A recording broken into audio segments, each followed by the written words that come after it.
बहुत समय पहले की बात है। एक समृद्ध और शक्तिशाली राज्य था जिसका नाम था सुवर्णपुर।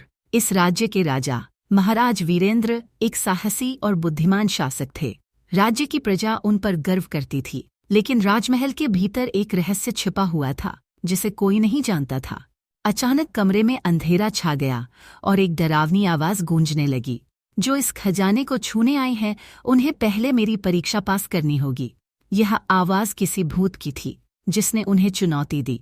कमरे में चारों ओर से आहटें सुनाई देने लगीं। वीरेंद्र ने हिम्मत नहीं हारी और कहा, हम आपकी परीक्षा के लिए तैयार हैं। आवाज ने कहा, आपको 3 सवालों के सही उत्तर देने होंगे। पहला सवाल, सच्चा धन क्या है? महाराज ने कुछ पल सोचा और उत्तर दिया, सच्चा धन वो है जो मन की शांति और खुशियों से भरा हो। आवाज ने कहा, सही उत्तर। अगले सवाल पर जाओ। दूसरा सवाल, सबसे बड़ा बलिदान क्या है? महाराज ने फिर से उत्तर दिया, अपने प्रियजन के लिए अपनी जान का बलिदान देना। आवाज ने कहा, बहुत अच्छा। अब अंतिम सवाल, एक राजा का सबसे बड़ा गुण क्या है? महाराज ने तुरंत कहा, एक राजा का सबसे बड़ा गुण है अपनी प्रजा के प्रति निष्ठा और सेवा।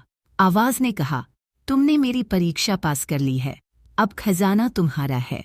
जैसे ही उन्होंने बक्सा खोला, वहां सोने और जवाहरात से भरा हुआ सामान था, लेकिन सबसे महत्वपूर्ण एक पवित्र ग्रंथ मिला जो राज्य की समृद्धि और शांति का मार्गदर्शन करेगा। महाराज वीरेंद्र ने समझ लिया कि असली खजाना भौतिक धन नहीं, बल्कि ज्ञान और सेवा है। वे खजाने को लेकर प्रजा के पास लौटे और राज्य में खुशहाली और समृद्धि का एक नया युग शुरू हुआ। इस प्रकार राजमहल का रहस्य खुल गया और राजा वीरेंद्र ने साबित किया कि सच्ची शक्ति और धन सेवा में ही निहित है।